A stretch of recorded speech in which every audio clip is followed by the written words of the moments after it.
जैसे कि last episode में हमने देखा कि तानशान 7 फ्लेमिंग और उसके भाई 8 फ्लेमिंग से लड़ रहा है और वहीं दूसरी तरफ emperor Zu, grand master, poison master खड़े थे। लेकिन तभी पॉइजन मास्टर की मास्टर सूट, जो कि एक मिनोम है, उसके अंदर का जहर एम्परर ज़ू पर आकर गिर जाता है और वहाँ के एक मिनिस्टर के गले में भी कट लग जाता है। पॉइजन मास्टर समझ आते हैं कि किसी ने एरो अटैक किया है और उनके विनोम ने उस एरो को अपने मुंह से पकड़ लिया है। मींस यहाँ उनकी सेना पर अब किसी ने हमला कर दिया है और मार्शल अपनी पूरी सेना को सावधान करता है और एम्परर को चारों तरफ से घेर कर उन्हें प्रोटेक्ट करने को कहता है।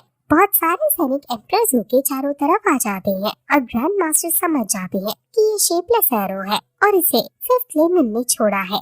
अब वहाँ मास्टर ग्वांगलिंग आ जाते हैं और इन्होंने ही एरो छोड़ा था। ये एक बहुत ज्यादा ताकतवर सोल लैंड मास्टर है। हालांकि इनका अपीयरेंस बच्चों वाला है, लेकिन इनकी एज काफी ज्यादा है। मास्टर ग्वांग कहते हैं कि भले ही मेरा एरो साइलेंट और फॉर्मलेस है, लेकिन मैं कैसे भूल सकता हूँ कि यहाँ तो पॉइजन मास्टर खड़े हैं जो हल्की सी आवाज से दुश्मन का पता लगा लेते हैं। मास्टर ग्वांग फिर अपनी धनुष निकालता है और कई सारे एरो उन पर छोड़ देता है। ये उसकी एक स्पिरिट टेक्निक है और उस एरो को छोड़ते ही आसमान से कई सारे बर्फ के पत्ते गिरने लगते हैं और जो भी उनकी टच में आ रहा था वो सभी जमकर टूट जा रहे थे। इस बर्फ में कई सैनिक और एम्परर का चैरियट भी आ जाता है और चैरियट उनका टूटकर नष्ट हो जाता है। एम्परर की जान जाते जाते बचती है और पॉइजन मास्टर जल्दी से इन्हें यहाँ से जाने को कहती है। एम्परर ज़ू को लगता है कि भले ही इतने छोटे से बच्चे से पॉइजन मास्टर के होते हुए हम भाग रहे हैं, लेकिन ग्रैंड मास्टर बताते हैं कि इसके अपीयरेंस पर मत जाओ, ये 90 साल से भी ज्यादा उम्र का है। वो सभी वहाँ से पीछे की तरफ भागने लगते हैं और शेक डेविल्स जो इनको बचाने के लिए आ रहे थे, उनको बीच में कई सारे इलाइट सोल्जर्स रोक लेते हैं और अब शेक डेविल्स इनसे फाइट करने लगते हैं। हालांकि शेक डेविल्स इनसे कई ज्यादा हद तक स्ट्रॉन्ग थे, लेकिन ये क्योंकि काफी सारे थे, वो सभी वहाँ से पीछे की तरफ भागने लगते हैं और शेक डेविल्स जो इनको बचाने के लिए आ रहे थे, उनको बीच में कई सारे इलाइट सोल्जर्स रोक लेते हैं और अब शेक डेविल्स इनसे फाइट करने लगते हैं। हालांकि शेक डेविल्स इनसे कई ज्यादा हद तक स्ट्रॉन्ग थे, लेकिन ये क्योंकि काफी सारे थे, इसलिए उनमें अच्छे लेवल की लड़ाई होने लगती है। लड़ाई करते करते मिस्टर दाई ज़ीवो को बताते हैं कि 7th और 8th मास्टर अगर अकेले अकेले आए तो तानशान की सोल पावर और स्पिरिचुअल बोन की ताकत दोनों उनसे ज्यादा है, लेकिन उनके कंबाइन अटैक को ना जाने तानशान कैसे झेल पाएगा। इसलिए अब हमें जल्दी से अपनी ट्रूप्स के पास जाकर उन्हें वापस रिट्रीट करना होगा ताकि तानशान भी वहाँ से रिट्रीट करने का कोई मौका ढूंढ पाए। इसलिए ज़ीवो अब जल्दी से उन इलाइट सोल्जर्स को मारने लगती है और फिर लेकिन जब कई सारे सैनिक यहाँ आ जाते हैं तो वो डेडली स्पिरिट चेजिंग बॉल का सीक्रेट वेपन यूज करती है और उन बॉल से कई सारे एरोज निकलते हैं और वहाँ के इलाइट सोल्जर्स सभी मर जाते हैं और ये शेक डेविल्स सब जल्दी से ब्रिज की तरफ जाने लगते हैं। ये 6 3-3 के ग्रुप में बटकर अलग अलग ब्रिज से जाने लगते हैं। ग्रैंड मास्टर एम्परर ज़ू से कहता है कि ये वुहान एम्पायर का प्लान था। उनका प्लान इतने अच्छे से सक्सेसफुल हुआ है कि तानशान, अंकल स्वॉर्ड, अंकल बोन को उन्होंने चारों तरफ से घेर लिया है और उन्हें पर्पसली हमें शेक डेविल से दूर किया है।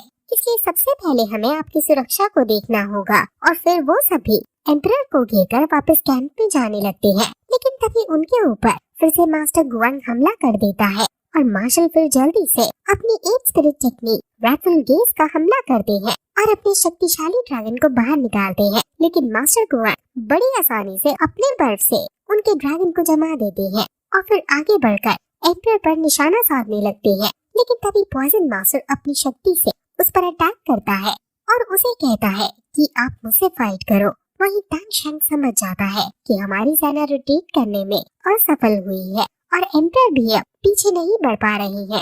अगर एम्परर मर गए तो फिर हमारी ट्रूप्स टूट जाएंगी और हम तुरंत हार जाएंगे।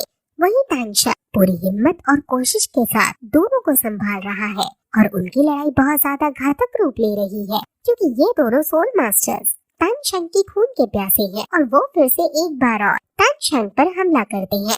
दोनों मास्टर अपने अपने मार्शल वेपन को निकालकर तानशान पर दोनों साइड से हमला कर देते हैं। ये उनकी एक स्पिरिट टेक्निक है और ड्रैगन तानशान को चारों तरफ से घेर लेते हैं। तानशान हवा में उड़कर उनसे बचने की कोशिश करता है और वहीं डेमन मास्टर फिर तुरंत ऊपर से अपना वेपन उनके ऊपर छोड़ देता है। अब तानशान के ऊपर से और नीचे से दोनों तरफ से अटैक आ रहे हैं और तानसेन अपने लेफ्ट और राइट हैंड में जॉइंट एप और बुल पाइथन की सोल बोन यूज करके उन दोनों के अटैक को एक साथ रोकने लगता है और तानसेन के लिए ये सिचुएशन काफी स्ट्रेस भरी हो जाती है।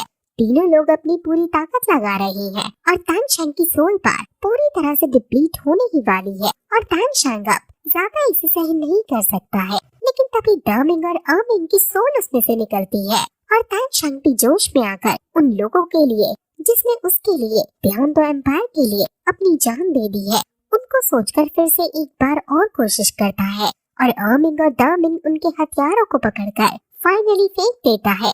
उसने एक संग 2 स्पिरिट बोन का यूज किया है जिससे अब वो पूरी तरह से थक चुका है और वो दोनों ग्रैंड मास्टर भी काफी घायल हो गए हैं।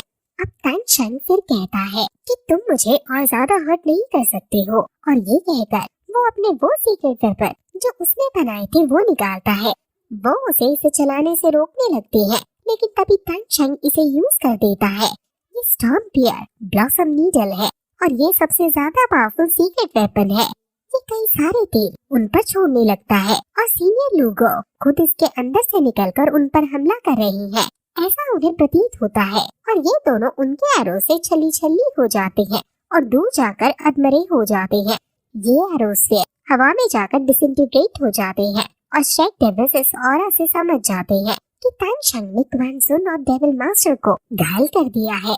वही तानसेन कहता है कि अब उसके पास और सोल पार नहीं बची है और अभी एनिमी के पास कई सारे ग्रैंड सोल लैंड मास्टर्स है। तानसेन अब अपने ट्राइडेंट को लेकर इन्हें मारने के लिए बढ़ता है और ये भी अपने डिफेंस करने के लिए अपना हथियार उठाते हैं लेकिन तानसेन अपने ट्राइडेंट से इनके हथियारों को चकनाचूर कर देता है और तानसेन उन दोनों को मारने ही वाला था कि तभी वहाँ मास्टर क्रोकोडाइल आकर अपनी पूंछ से तानसेन को पीछे फेंक डालते हैं और तानसेन का ट्राइडेंट भी दूर जाकर गिरता है। मास्टर क्रोकोडाइल नीचे उतरते हैं और ये सेकंड हेड फ्लेमन है जो क्वांडोलो के बाद सबसे ताकतवर इंसान है। उनके आने से आसपास की हवा ही बदल जाती है और सभी लोग सिर्फ क्रोकोडाइल मास्टर को देखने लगते हैं जो तानसेन की तरफ ही बढ़ते जा रहे हैं। ग्रैंड मास्टर समझ आते हैं कि तानसेन खतरे में है और तानसेन जो कि अधमरी हालत में है वो बड़ी मुश्किलों से अपने ट्राइडेंट को अपने पास बुलाता है और क्रोकोडाइल मास्टर तानसेन की तरफ बढ़ते ही जा रहे हैं। इसलिए ओल्ड बर्ड तुरंत तानसेन के पास आकर क्रोकोडाइल मास्टर पर हमला करता है लेकिन क्रोकोडाइल मास्टर ओल्ड टाइटन को इस तरह दूर फेंक देते हैं जैसे मानो एक हवा तिनके को। ओल्ड कोड भी क्रोकोडाइल मास्टर पर हमला करता है लेकिन उसको तो वो अपनी पूंछ से ही संभाल लेते हैं और ओल्ड कोड और आगे नहीं बढ़ पाता। ओल्ड बर्ड भी क्रोकोडाइल मास्टर की तरफ बढ़ते हैं लेकिन उनको वो सिर्फ जमीन में लात मारता है और जो ऑरा क्रिएट होता है उससे ही दूर फेंक देता है। क्रोकोडाइल मास्टर तानसेन को देखकर इतने ज्यादा हैरान है क्योंकि वो अभी तक खड़ा हो पा रहा है और वो समझ जाते हैं कि इसे तो अब मरना ही होगा क्योंकि अगर ये बच गया तो ये हमारे लिए सबसे बड़ा खतरा है। वो फिर हवा में उड़कर अपनी 6 स्पिरिट टेक्निक जिसका नाम गोल्डन क्रोकोडाइल फेरोसिटी है उसका यूज करते हैं और तानसेन की तरफ उनका क्रोकोडाइल आने लगता है। अब तानसेन समझ जाते हैं कि आगे उसकी मौत खड़ी है और उसके लिए ये समय काफी धीरे हो जाता है। सभी शेक डेविल्स भी अब तानसेन की मौत को होता हुआ देख पाते हैं और अंकल बोन और अंकल स्वॉर्ड ग्रैंड मास्टर सभी की नजर तानसेन पर है और ज़ीबू तानसेन को जोर से पुकारती है और तानसेन भी आंख बंद करके अपनी मौत को गले लगाने को तैयार था। लेकिन तभी आसमान से बिजली चमकती है और टियानफैन कहता है कि आखिर किसने हिम्मत हुई मेरे बेटे को नुकसान पहुंचाने की। इस दहाड़ को सुनकर वहाँ बिजलियाँ चमकने लगती है और हर तरफ ऊपर से लाल बिजली गिरती है। हर तरफ तबाही मच जाती है और किसी को कुछ समझ नहीं आता कि ये क्या हो रहा है। लेकिन तभी श्रेक डेविल समझ जाते हैं कि ये हाउ टैन सेक्ट है और हाउ टैन सेक्ट वापस आ गया है।